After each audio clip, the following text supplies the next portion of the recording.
सुंदर मैदान में उपस्थित मेरे सभी साथियों,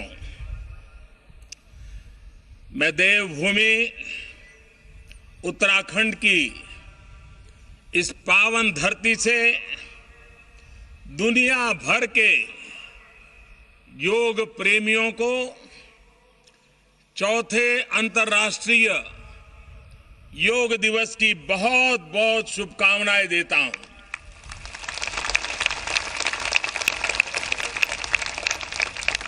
मां गंगा की इस पवित्र भूमि पर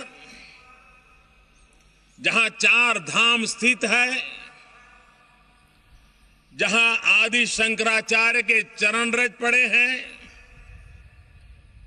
जिस धरती ने स्वामी विवेकानंद जी को बार बार आकर्षित किया,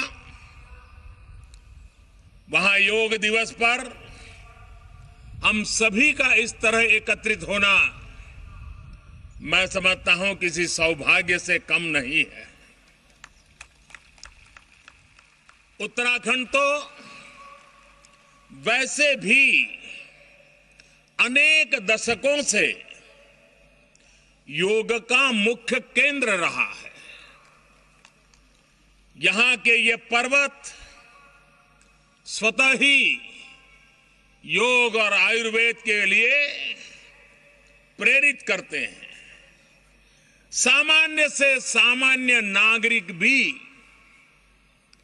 जब इस धरती पर आता है तो उसे एक अलग तरह की एक दिव्य अनुभूति होती है।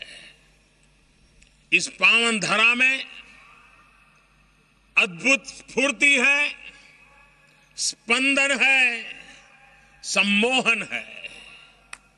साथियों, ये हम सभी भारतीयों के लिए गौरव की बात है कि आज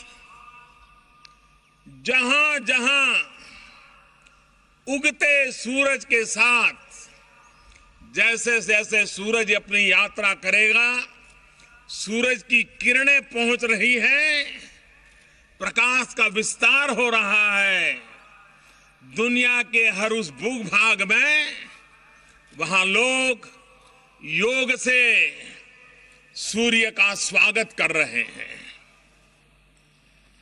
देहरादून से लेकर के डबलिन तक, संघाई से लेकर के शिकागो तक।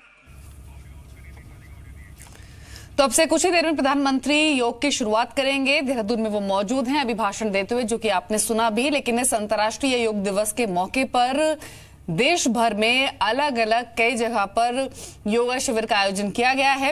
राजस्थान के कोटा में एक सबसे बड़ा योग शिविर हो रहा है, जहां पर 2 लाख से ज्यादा लोग एक साथ योग करके इतिहास रच रहे हैं। लेकिन सिर्फ भारत में ही नहीं, अगर देश भर में आप देखेंगे तो शंघाई, न्यूयॉर्क समेत कई सारे ऐसे देश हैं जहां पर योग करके लोग इस डे को सेलिब्रेट कर रहे हैं।